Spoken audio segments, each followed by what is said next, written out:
आपके इन्वेस्टमेंट से दो प्रकार की एसेट्स बनती है, एक फिजिकल एसेट्स और दूसरी फाइनेंशियल एसेट्स।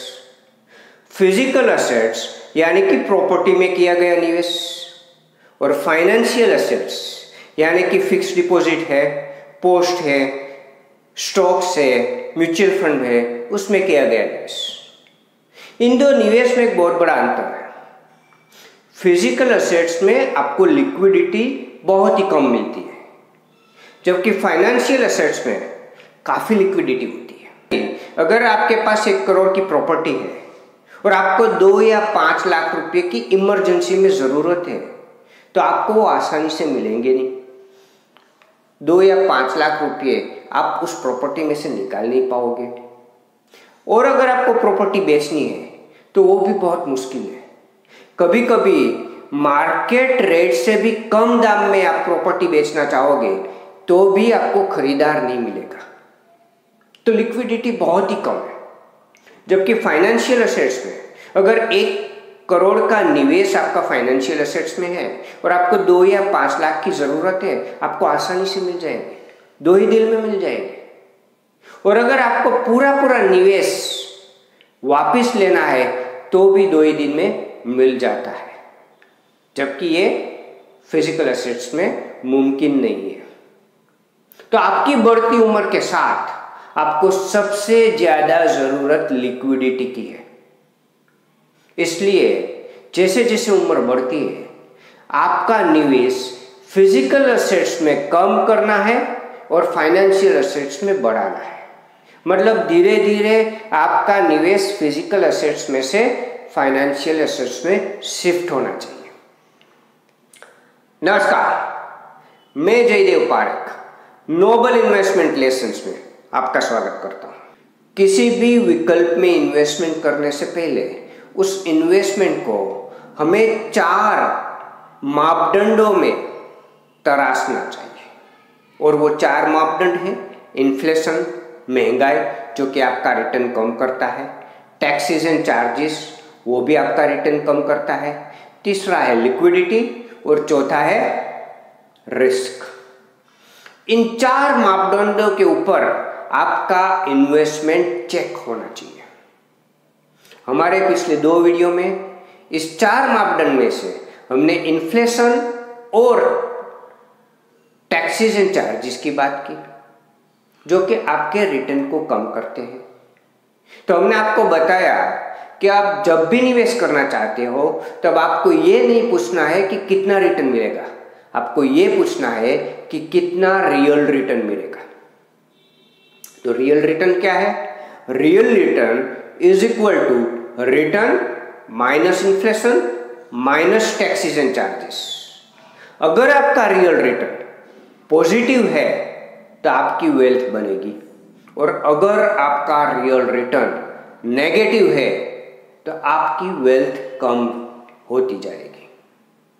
इसलिए बहुत ही जरूरी है कि आपको जो रिटर्न मिल रहा है उसको चेक करें कि रियल रिटर्न पॉजिटिव है या नेगेटिव है।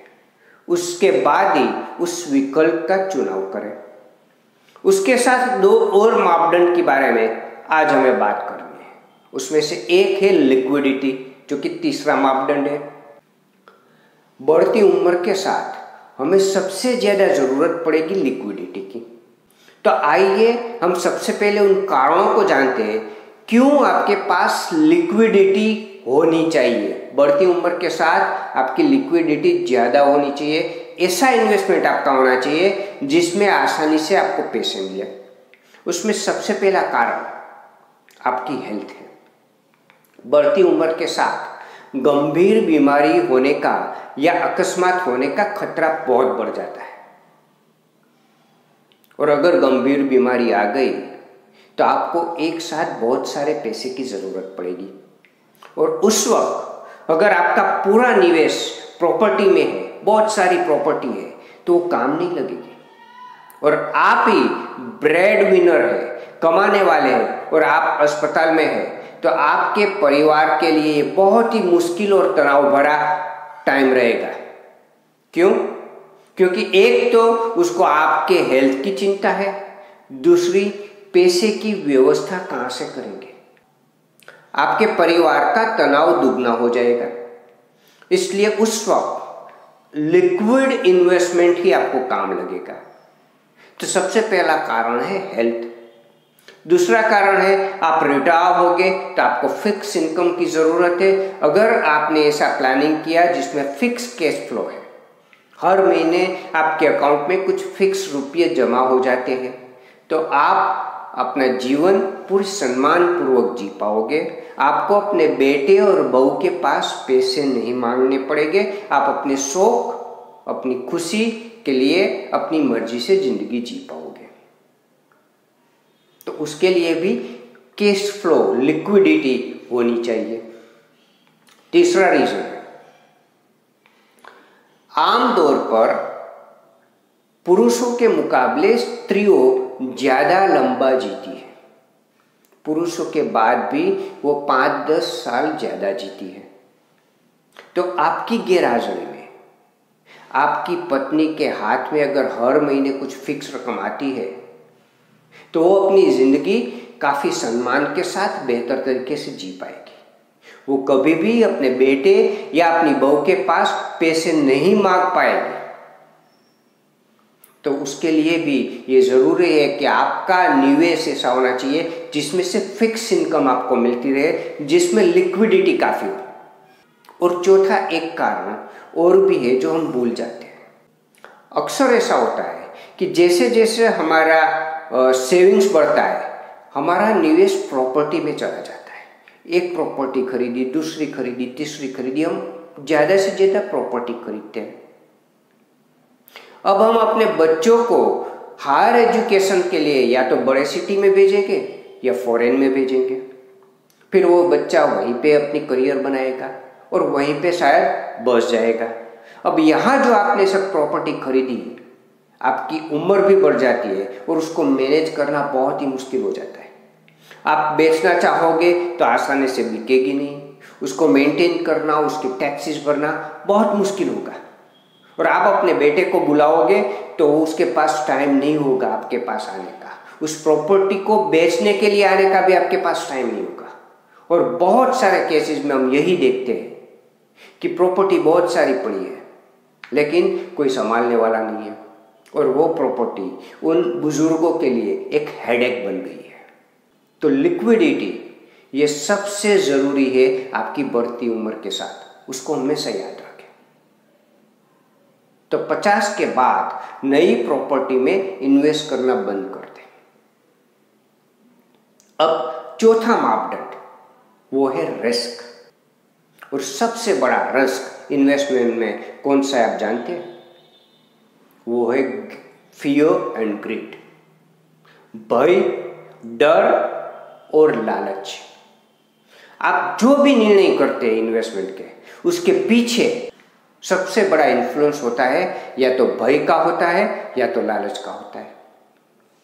आज मैं आपको पूछूंगा आप कहाँ निवेश करना चाहोगे, तो आप सबकी पसंद दो ही होगी, या तो क्रिप्टो करेंसी में या स्टॉक मार्केट में। क्यों? क्योंकि पिछले 1-2 साल से उसमें बहुत बेहतर रिटर्न मिला है। तो हम सब रिटर्न को चेस करते हैं, कहाँ ज्यादा रिटर्न मिलता है उसके पीछे हम दौड़ते हैं, क्योंकि हमें लालच है जल्दी पैसे कमाने। अगर क्रिप्टो करेंसी में 1 साल में 3 गुना 5 गुना पैसा बन गया तो हम ये एक स्टैंडर्ड हमारा बन जाता है कि बस हमें भी 1 साल में 3 गुना पैसा बनाना है। अगर किसी स्टॉक में 1 साल में 4 गुना पैसा बन गया तो हमें लगने लगता है कि हम किसी भी स्टॉक में निवेश करेंगे तो हमारा पैसा भी 1 साल में 4 गुना बढ़ेगा। ये लालच हमारे आंखों पे पर्दा डाल देती है। हम ये नहीं समझ पाते हैं कि सभी एसेट क्लास का 5-10 साल में 1-2 साल 3 साल की बहुत बड़ी तेजी आती है। चाहे फिर गोल्ड हो, सिल्वर हो, प्रॉपर्टी हो, स्टॉक मार्केट हो, सभी में 2-3 साल के लिए एक बहुत बड़ी तेजी आती है। लेकिन जब वो तेजी आती है तब सब लोग सब भूल जाते हैं और उस एसेट क्लास के पीछे पड़ जाते हैं। ज्यादा से ज्यादा निवेश करने के लिए उस एसेट क्लास में जाते हैं। ऐसा मानने लगते हैं कि मैं आसानी से 1 साल में पैसा दुगना कर सकता हूं। और यही सबसे बड़ी गलती है, यही सबसे बड़ा रिस्क है। और उसका परिणाम क्या आता है जानते हो? जब किसी एसेट क्लास में बहुत रिटर्न मिलने लगता है तब उसके साथ बहुत सारी पोंजी स्कीम, फ्रॉड स्कीम शुरू हो जाती है। आज भारत के छोटे छोटे शहरों में भी ऐसी स्कीम चल रही है। एक महीने में 5%, 6% गारंटेड रिटर्न क्रिप्टो करेंसी में निवेश करो और 10% तक, महीने के 10% तक गारंटेड रिटर्न पाओ। और लोग पैसे डाल रहे हैं और फिर फ्रॉड हो रहे हैं। एक पोंजी स्कीम, एक फ्रॉड स्कीम कम से कम 300 करोड़ से लेके 20,000 करोड़ रुपए तक इकट्ठा करते हैं और हर साल ऐसी हजारों स्कीम लोगों के पैसे इकट्ठे करके गुम हो जाते हैं। हम ये सब पढ़ते हैं, हम ये सब जानते हैं, फिर भी हम निवेश करते हैं। अब इस ग्रिड का परिणाम क्या आता है? जब किसी एसेट क्लास में तेजी 2, 3, 4 साल तक लगातार चलती है तो लोग पहले थोड़ा पैसा डालता है। हमारी साइकोलॉजी कैसी है? पहले मैं टेस्ट करता हूँ, थोड़े पैसे डालते हैं, अगर गए तो ठीक है, इसमें कौन सी बड़ी बात है, थोड़े डालते हैं, फिर रिटर्न मिलता है तो कॉन्फिडेंस बढ़ता है, फिर वो पैसे ले लेते हैं। डर तो रहता ही है कि फिर वो चला गया तो इसलिए ले लेते हैं, लेकिन फिर भी उसमें पैसे मिलते रहते हैं तो आपको अफसोस होता है कि काश मैंने नहीं निकाला होता, ये तो पैसे इसमें मिलते ही है। आपका कॉन्फिडेंस बढ़ता है और आप और पैसे जोड़ के वापिस आते हैं। इस पोंजी स्कीम की यही साइकोलॉजी है। शुरुआत में वो पैसे देते हैं, सबका विश्वास बनता है और सब पैसे लेके चले जाते हैं। और हमारे भी यही साइकोलॉजी है। शुरुआत में थोड़े पैसे डालते हैं, पैसे मिलने लगते हैं, हमारा कॉन्फिडेंस बढ़ता है और फिर हम उधार लेके हमारी जिंदगी भर की जो भी मूड़ी है एक साथ लगा देते हैं। और इस तेजी की जो 2-3 साल की तेजी किसी एसेट क्लास में होती है, उसके बाद उसके परिणाम बहुत ही भयावह होते हैं। कितने ही लोगों की जिंदगी भर की मूड़ी एक साथ खत्म हो जाती है। कितने ही लोगों को आत्महत्या करने पे मजबूर होना पड़ता है। और ये एक समाचार कोने में आता है कि ये पोंजी स्कीम, ये फ्रॉड स्कीम, फ्रॉड करके भाग गया, इतने लोगों ने आत्महत्या की। हम पढ़ते हैं, भूल जाते हैं और फिर से कोई नई पोंजी स्कीम शुरू होती है और हम फिर से पैसे लगाने के लिए तैयार बैठे। तो सबसे बड़ा रिस्क अगर हमारे जीवन में है तो वो है ग्रीड और फियर को मैनेज नहीं कर पाना। वो हमारे ऊपर हावी हो जाती है। अगर वो हमारे नियंत्रण में है तो कोई रिस्क नहीं है। अब उसको कैसे रोके, उसको कैसे समझे, ग्रीड और फियर को हावी होने से कैसे बचे? तो ये जो ग्रीड और फियर वाला जो टाइम होता है ना, वो बहुत ही शॉर्ट पीरियड होता है, 1-2 साल का होता है। जब ये लालच अपनी चरम सीमा पे होती है, वो 1 साल का ही टाइम होता है। या डर अपने चरम सीमा पे होता है, एट द हाईएस्ट लेवल, वो भी 1 ही साल का ज्यादा से ज्यादा टाइम होता है। अगर उस वक्त आपने अपने ऊपर कंट्रोल रखा तो आपके ऊपर कोई रिस्क नहीं है, वो टाइम चला जाएगा। कितने ही लोगों ने 2007-8 में प्रॉपर्टी की इन्वेस्टमेंट की और फिर फंस गए। 10-10 साल तक उसका रिटर्न नहीं बना।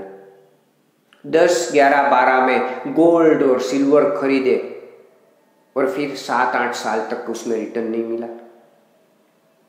तो ऐसे सभी एसेट क्लास में हर 5-10 साल में एक बहुत बड़ी तेजी आती है और लोग फंसते हैं और फिर 5-7 साल तक उसमें कोई रिटर्न नहीं मिलता है।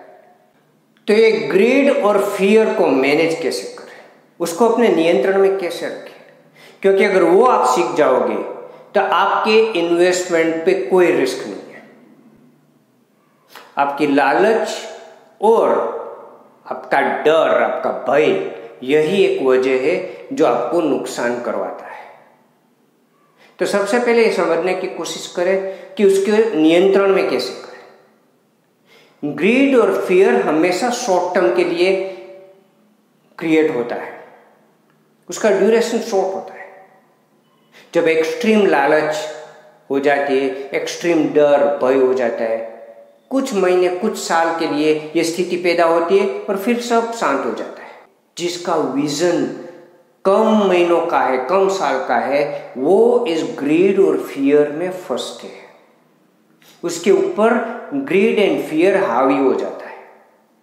लेकिन अगर आपका विजन लंबा है, 20 साल का है, तो ये छोटी छोटी घटनाएं आपके ऊपर हावी नहीं होगी।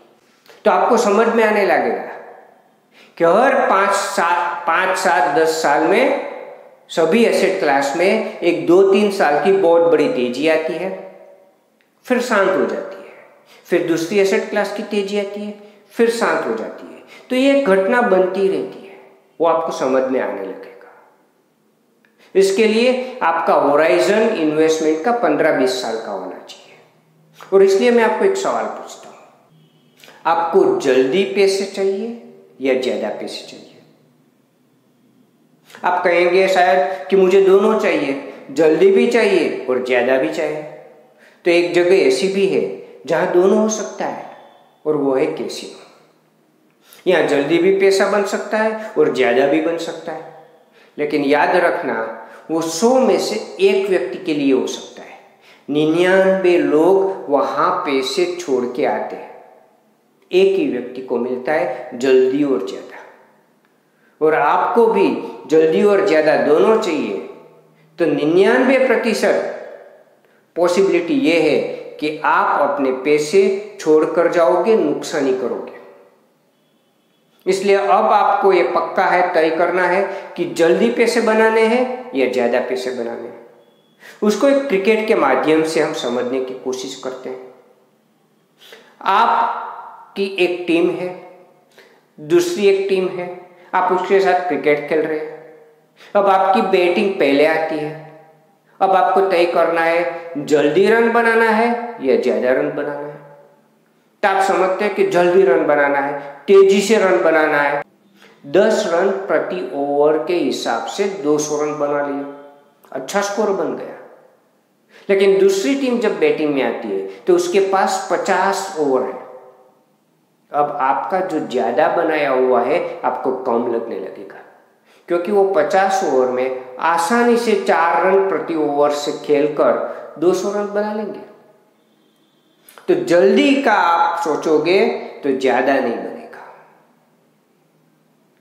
और आपके लिए भी तो 50 ओवर की जैसे ही है जिंदगी। 25 साल से 65 साल, 40 साल है पैसे कमाने के लिए। आप ज्यादा वेल्थ बनाने की कोशिश करें। अगर आपने 10 लाख रुपए 20 साल के लिए भी निवेश किए तो 12-12.25% भी रिटर्न मिलता है, तो 20 साल में 10 लाख का 1 करोड़ रुपया बन जाएगा, या 1 करोड़ का 10 करोड़ बन जाएगा। 10 गुना पैसा 20 साल में बन जाता है। क्योंकि जल्दी और ज्यादा में क्या तफावत, क्या अंतर है, मैं आपको समझाता हूं। क्योंकि हम हमेशा रिटर्न को चेस करते हैं, हमें जल्दी पैसा बनाना है, हमें जल्दी दुगना करना है, लेकिन वो हो नहीं पाता। जैसे जल्दी रन बनाने में 1-2 विकेट गिर जाती है तो फिर 5-7 ओवर तक हमें स्लो खेलना पड़ता है, विकेट बचाए रखनी पड़ती है, तो हमारी ओवरऑल रन रेट स्लो हो गई। उसी तरह तेजी से पैसे बनाने की कोशिश में एक एसेट क्लास में आपके पैसे फंस गए, तो फिर दूसरा सेविंग, दूसरी बचत 5-7 साल तक आपको करनी पड़ेगी, फिर दूसरी जगह आप निवेश कर पाओगे। तो आपकी जो पैसे बनाने की, जो जल्दी बनाने की है, वो स्लो हो जाएगी, और ओवरऑल शायद आपके रिटायरमेंट तक आपने एफडी से भी कम रिटर्न में वेल्थ बनाई होगी। तो जल्दबाजी का कोई परिणाम नहीं आता। लेकिन अगर आपने ज्यादा बनाने के ऊपर ध्यान दिया होता और 20 साल तक लगातार आपने निवेश किया होता है, या फिर एक निवेश को 20 साल तक रखते हो, तो ज्यादा पैसा बनता है। और वो हमने महसूस किया है। प्रॉपर्टी में हम कम से कम 20 साल तक निवेश करते हैं, गोल्ड में हम 20 साल तक निवेश करते हैं, कम से कम 20 साल तक, 40, 50, 100 साल तक उसमें निवेश रहता है। तो आपको ये डिसिप्लिन आनी चाहिए, तभी ज्यादा पैसा बनेगा। और उसमें काम क्या करता है? कंपाउंडिंग। Time factor. जैसे 20 ओवर और 50 ओवर काम क्या करता है, नंबर ऑफ ओवर्स। पर ओवर कितना रन बनाना इतना इंपॉर्टेंट नहीं है जितना इंपॉर्टेंट है 50 ओवर तक टिके रहना, 50 ओवर तक खेलना। अगर 50 ओवर तक आप खेलोगे तो ज्यादा रन बनेंगे, ये श्योर है। उसी तरह 40 साल तक निवेश करना, थोड़ा थोड़ा निवेश भी 40 साल तक बनाए रखना ज्यादा इंपॉर्टेंट है। रिटर्न से ज्यादा इंपॉर्टेंट है टाइम, उससे कंपाउंडिंग होता है। और इसीलिए अल्बर्ट आइंस्टाइन ने एक बहुत बड़ी बात कही है, compounding is the 8th wonder of the world. और कंपाउंडिंग का असर 15 साल के बाद शुरू होता है और तेजी से पैसे बनने शुरू होते हैं। इसलिए अगर आपका होराइजन लंबा है तो आपको शॉर्ट टर्म में होने वाली घटनाओं का आपके निवेश के ऊपर कोई असर नहीं होगा। जब आप रिटर्न को चेज नहीं करोगे तो हर एक एसेट क्लास का 5-7 साल में वक्त आता है, उस वक्त में 5-7 साल का रिटर्न एक साथ मिलता है। तो 20 साल तक लगातार एक एसेट क्लास में रहोगे तो आपको वेल्थ बननी ही बननी है। बस यही डिसिप्लिन आप में होना चाहिए कि 20 साल तक लगातार एक एसेट क्लास में रहना है और कुछ नहीं करना है। 101% आपकी वेल्थ बनेगी। और उसके बाद ये जो लालच और ये जो भय है वो आपके ऊपर हावी नहीं होंगे, क्योंकि आपको पता है कि 20 साल की आपकी सफर कैसी रहेगी। यह हावी तब होता है जब ड्यूरेशन शॉर्ट होता है, क्योंकि हम इन्वेस्टमेंट भी यही विकल्प ऐसे सिलेक्ट करते हैं कि ड्यूरेशन, शॉर्ट ड्यूरेशन में हमें पैसा दुगना करना है, 3 गुना करना है। और इसीलिए ऐसे विकल्प के पीछे भागते हैं जिसने पिछले 2-3 साल में बेहतरीन रिटर्न दिया है। We are just chasing return. लेकिन हम भूल जाते हैं कि 2-3 साल की तेजी के बाद फिर 5-7 साल की वहां पर मंदी आ जाएगी और दूसरा एसेट क्लास वो काम करने लगेगा। इसलिए इस फियर और ग्रीड अगर आपके नियंत्रण में है तो आपको कम से कम रिस्क है। तो सबसे बड़ा रिस्क निवेश में फियर एंड ग्रीड को नियंत्रित करना है। अगर उसने आपको नियंत्रित कर लिया तो आपकी वेल्थ नहीं बनेगी। तो इन 4 मापदंडों के ऊपर आपको निवेश करना है। जब भी आप निवेश का निर्णय करें तो ये जो चौथा मापदंड है रिस्क, उसमें आपको सोचना है कि मैं जो निवेश कर रहा हूं वो लालच की वजह से कर रहा हूं, पिछले 2-3 साल के रिटर्न देख के कर रहा हूं, या फिर ये विकल्प ऐसा है जिसकी 20 साल की हिस्ट्री है, इतना रिटर्न एवरेज दिया है, 30 साल की इसकी हिस्ट्री है, इतना रिटर्न उसने दिया है। अगर ऐसी हिस्ट्री पकड़ के आप निवेश करोगे तो आपकी वेल्थ बननी ही बननी है। जब भी निवेश करें इन 4 मापदंडों को ठीक से चेक कर लें। सभी निवेश के ऊपर इस 4 मापदंडों का एक कसौटी करें और फिर निवेश करें। और फिर से मैं याद दिला देता हूँ, ये 4 मापदंड कौन से हैं? इन्फ्लेशन, टैक्सेस एंड चार्जेस, जो ये दोनों है जो आपके रिटर्न को कम कर देता है। तीसरा है लिक्विडिटी, बढ़ती उम्र के साथ लिक्विडिटी होना बहुत जरूरी है। और चौथा है रिस्क, अपनी लालच को काबू में रखें। इसीलिए कहते हैं जिसकी सोच छोटी है वो छोटा बन के रह जाता है। अगर सोच बड़ी करोगे तो आप बड़े बन पाओगे। अगर आपको ये वीडियो अच्छा लगता है तो अपने दोस्तों के साथ, अपने रिलेटिव्स के साथ शेयर करें और फाइनेंशियल लिटरेसी बढ़ाने में हमारी मदद करें।